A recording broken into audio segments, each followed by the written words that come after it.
Subash, let's go. Yes, sir. All right, Abdul. See you.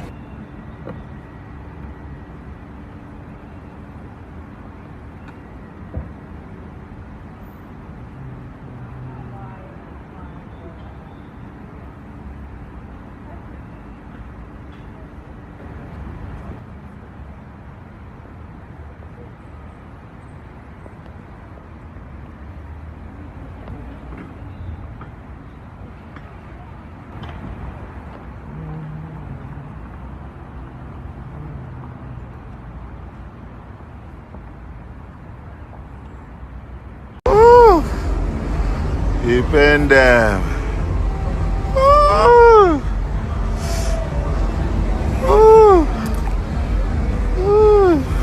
C'est ça. Yeah. Mami ṣe fídíò lóní fẹ́rẹ́ ń jóní kó má di orógbórógbó kan. Ọjọ́ ẹ̀.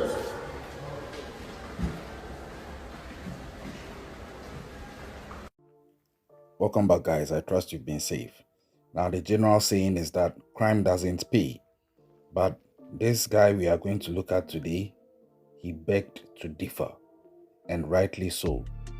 You would see how a young taxi driver at a point also had to wash cars in Nigeria, West Africa, and would eventually rise to prominence in fraud scams, cyber crimes, to the extent that he would dominate globally in his field of crime and become so notorious and popular among his circles that it would take a joint operation between the FBI and the Dubai security services to eventually get on the heels of this guy. The story that ensued afterwards is just something that you would not believe, of course, if you hadn't heard it from me. So, if you are ready for this ride, buckle up and let's go. Today, we look at the true crime story of none other than Ramon Abbas, commonly known as Hushpuppi or Hush or Ray Hushpuppi, the Nigerian serial fraudster or scammer who would just topple every single thing that he set his mind to in the world of fraud and cyber fraud for that matter. But in order to understand the man, we have to go back to his roots. Many news platforms have reported that Abbas was once a second-hand clothes seller in Lagos, Nigeria, West Africa. That is where his story began. He was born on the 11th of October 1982 in Nigeria to parents who were from a humble background and were trying to make ends meet. Abbas always had big dreams. From being a second-hand clothes seller in Lagos, he knew that that wasn't going to get him to where he wanted to go as far as status and financial independence was concerned. At the time, he seemed to have succumbed to his humble beginnings, but that wasn't going to be the case. His dad was still a cab driver at the time in Lagos, and it is reported that Hushpuppi or Abbas was sometimes helping him out in the line of business. But it didn't take long before Abbas fell into the group of some scammers, popularly called Yahoo Boys at the time. Mind you, the term or moniker Yahoo Boys is a local name for cyber criminals, and this was not supported by his mother. And it's also reported that as Abbas started growing in the scheme and making some money, he decided to leave home, and his parents did not support what he was doing. And Abbas also decided that since he was hustling alone, he was also going to enjoy alone, according to rumors that were circulating around him, because people said that he didn't lift any of his old friends from poverty, and he also ignored multiple warnings from his parents regarding his lifestyle. So Abbas was on the rise. Yeah, nobody could tell him anything. He was climbing his own staircase, making his own route to settle on top of the world. Abbas became the subject of a 2017 song titled Person, translated as Tell Him or Tell Somebody or Tell This Person, which was sung by Nigerian singer Timaya featuring Olamide and Final. So these are three Nigerian musicians, and they sang this song about Abbas because they had a long-running feud with him. And in the song, it contained lyrics directed towards Abbas, indirectly accusing him of being a swindler and lavishing his money on designer clothes instead of investing in profitable ventures, and warning him that he would soon be caught by authorities. This was in 2017. Little did Abbas and the people around him know that this song was actually a prophecy that was foretelling something that was going to happen to Abbas in just under 3 years afterwards. Fast forward, the Dubai police force arrested 12 alleged Nigerian scammers living in the United Arab Emirates as part of their now viral special operation dubbed Fox Hunt 2. 6 raids were conducted concurrently while the suspects were asleep. Among several items, Dubai police reportedly seized more than $40 million in cash and hard drives containing the addresses of nearly 2 million victims. So you see the span and the distance with which Abbas has come in his life of Yahoo or cyber fraud from that early stage. He had now escalated to the point that he had over $40 million in cash on him with his group. And now they were crossing borders physically and had nearly 2 million victims lined up, ready to be led to the slaughterhouse in one form or the other as far as their fraudulent schemes were concerned. Who knows, you and I could have been part of these 2 million would-be victims. One of the fraudsters was Ramon,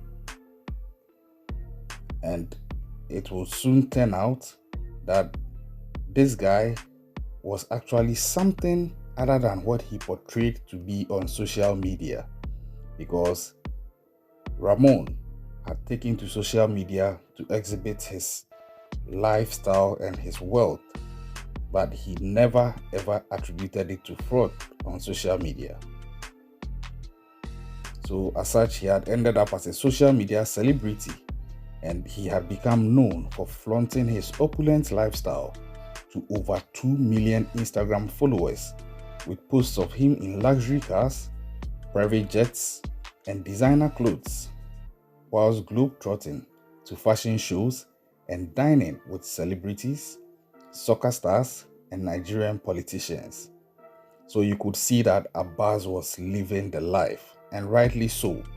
You can see from the cars he's riding in, the champagne he's drinking, the restaurants he's eating at, and even the elite people he gets to associate with. So try explaining to this guy that crime does not pay, because at the time it was paying, and paying in heavy dividends for him. The arrest of Hushpuppi was part of a United States FBI investigation that unveiled Abbas as one of the kingpins of a transnational cybercrime network specializing in business email compromise, that is BEC scams, which was a fast-growing form of cyber fraud which involved hacking of corporate emails and sending fake messages to clients in order to redirect financial transfers and then steal bank details.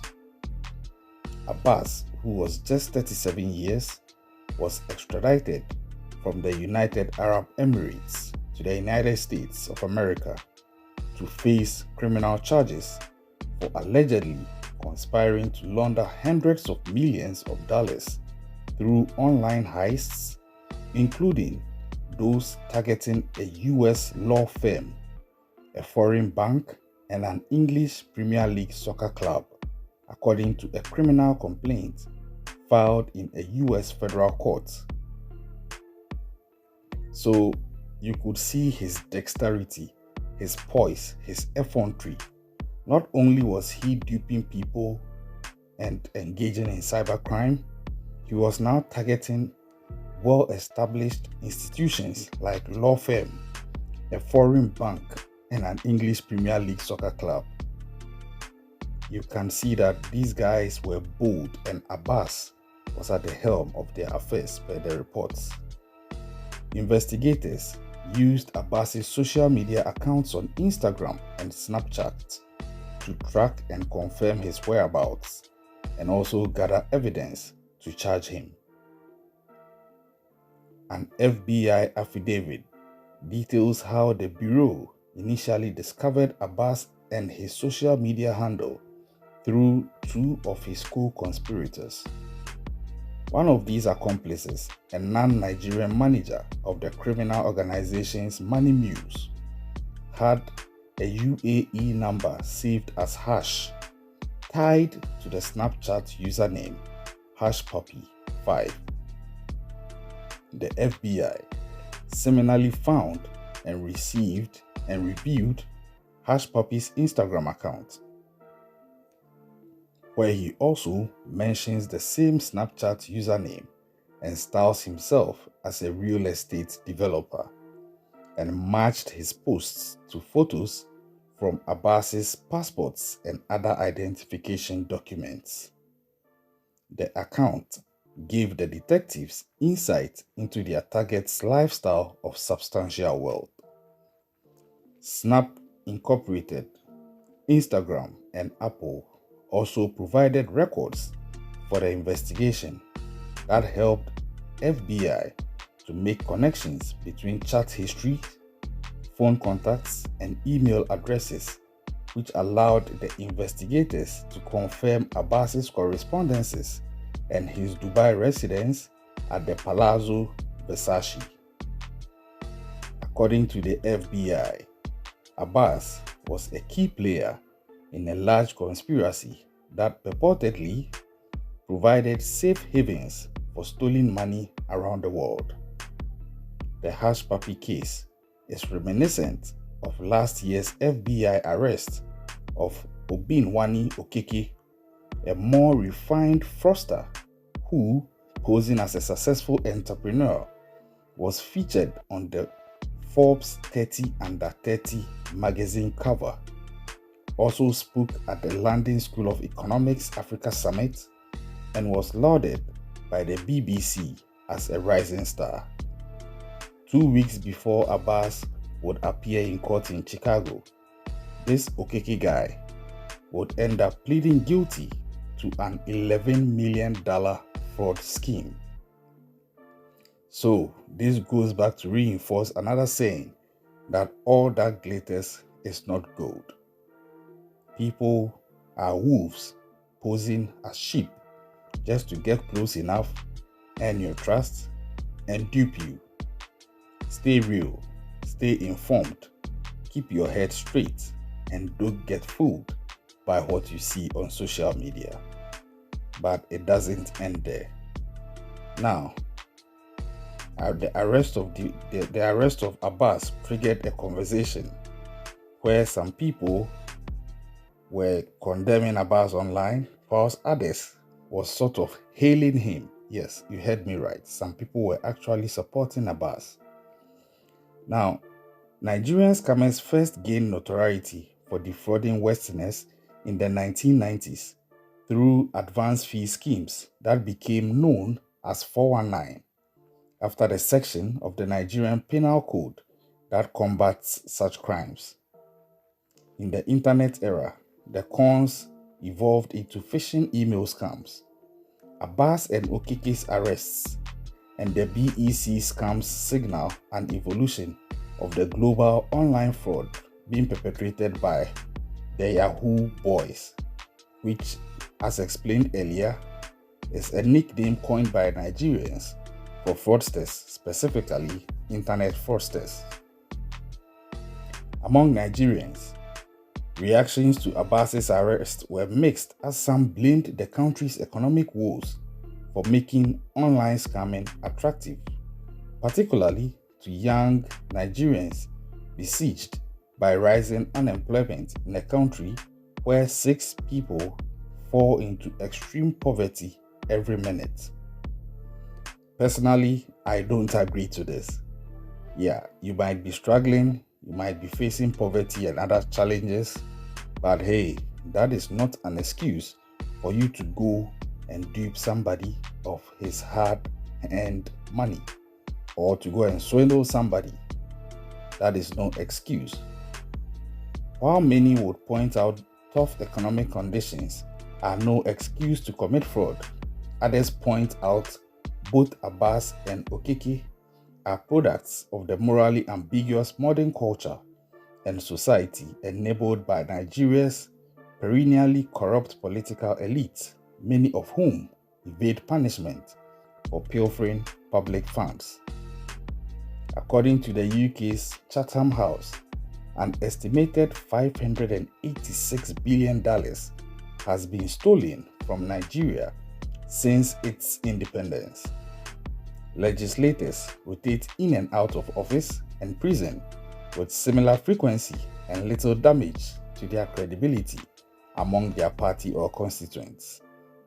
Again, I still don't subscribe to this.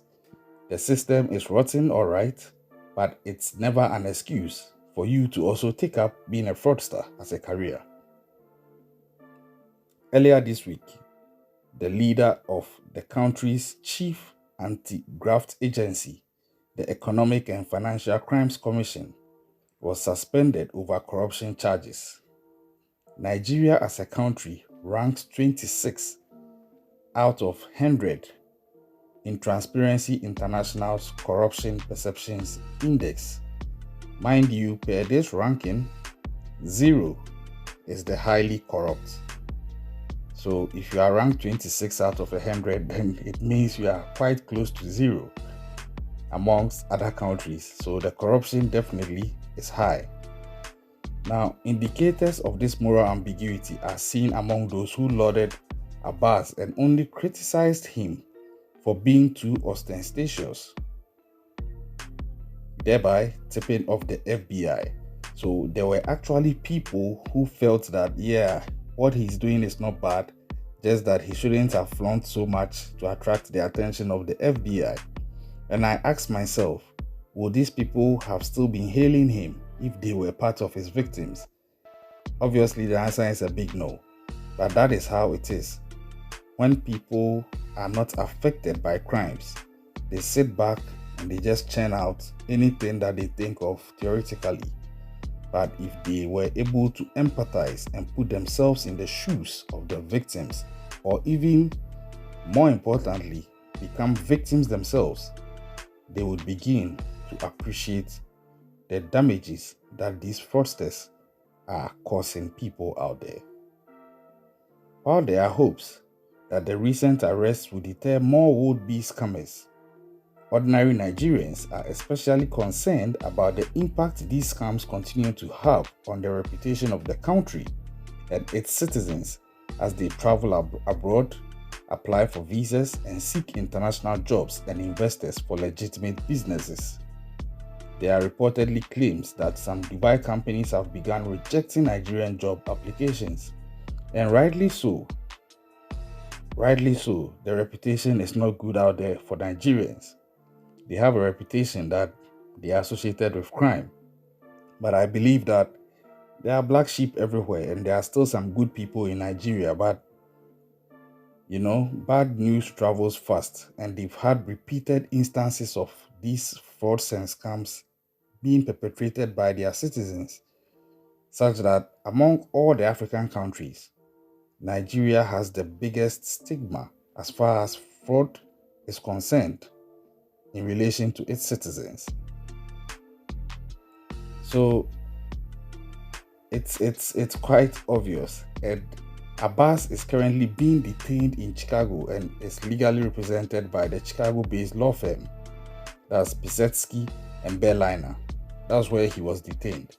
And in an interview at the time, Gal Pisetsky said his client was an entrepreneur who ran a legitimate business and a very legitimate Instagram account and did not take part in any scam or fraud. And that Abbas, his client, was promoting brands, and that's how he was legitimately making his money. But oh, trust you me, the prosecution begged to differ, and begged to differ they did. Here are the fraud allegations brought against Abbas. Upon his arrival in the United States on July 3rd, 2020, Abbas was accused of conspiring to launder hundreds of millions of dollars. The affidavit also accused Abbas and a co-conspirator of conspiring to launder funds intended to be stolen through fraudulent wire transfers from a foreign financial institution, in which fraudulent wire transfers totaling approximately 14.7 million US dollars were sent to bank accounts around the world in February of 2019. Although the affidavit did not name any bank, according to Forbes, the date of the attack and the amount mentioned in the affidavit matched that of the attack on Malta's Bank of Valletta in February of 2019. In February of 2019, $14.7 million was transferred out of the bank through false international transactions to accounts in the United States, the United Kingdom, Czech Republic, and Hong Kong. The attack was of such seriousness and magnitude in Malta that the then Prime Minister, Joseph Muscat, was forced to address Parliament. Look at the extent of this. From that humble beginning, this is how far Hushpuppi had gone. And you have to hand it to the man. He's tenacious and he's driven. But only if he could have charted it on a positive path, I'm sure he would have made greatness in other positive ways. Multiple sources in Malta, including Times of Malta and Malta Today, also repeated Forbes' claims that Hushpuppi could have been behind the attack. According to the affidavit, Abbas or Hushpuppi had provided a co-conspirator with 2 bank accounts in Europe, anticipating the receipt of $5.6 million each of the fraudulently obtained funds. And US authorities also accused him of aiding North Korean hackers in money laundering. So this guy was he was all over the place, dipping his hand in all the bad pies around to gain his cash. And gain his cash he did, because if you go on social media, on his social media handle, it has now been deactivated by Instagram, but you still see his pictures around. The guy was really living the life. According to the affidavit, other communications between Abbas and one of his co-conspirators indicated that the two had conspired to launder tens and at times hundreds of millions of dollars that were proceeds of other fraudulent schemes and computer intrusions, including a fraudulent scheme to steal £100 million, the equivalent of $124 million, from an English Premier League football club. Wow. Abbas is also accused of committing fraud in Nigeria as he is also wanted by Nigeria's Financial Crime Police, the Economic and Financial Crimes Commission. A request for his bail and the chance to stay with his girlfriend's uncle in Homewood, Illinois, was denied on the grounds that he presented a risk of non-appearance. At Abbas's detention hearing, his lawyer told the court that his client posed no flight risk because of the damage it would do to his credibility online, adding, "He is loved and respected. He is a celebrity. He would not want to ruin his credibility and status rather than stay here and face these allegations." But the prosecutors cited his, in quotes, significant financial assets, deep ties to foreign countries, and a lack of ties to the US, that if convicted of conspiracy to engage in money laundering, Abbas would face a statutory maximum sentence of 15 years in federal prison, perhaps even 20 years, after which he will be deported to his home country, Nigeria. So this guy, looking at what he was up against, if you grant him bail and you leave him to go, it's very likely he would flee. To hell with his reputation on social media. He's looking at 15 to 20 years. Come on. He is likely to flee. So his bail request was denied. And an article in Bloomberg details his action leading to his arrest, incarceration, and a trial on July 27, 2021 in Los Angeles. The authorities say Ramon Abbas, aka Hushpuppi, perfected a simple internet scam and laundered millions of dollars. His past says a lot about digital swagger and the kinds of stories that get told online. Fast forward, on the 28th of July 2021, Hushpuppi pleaded guilty to money laundering and also identified a deputy commissioner of police in Nigeria called Abakari as an accomplice in his $1.1 million scam deal. The following day, a US court granted an FBI warrant to arrest Abakari.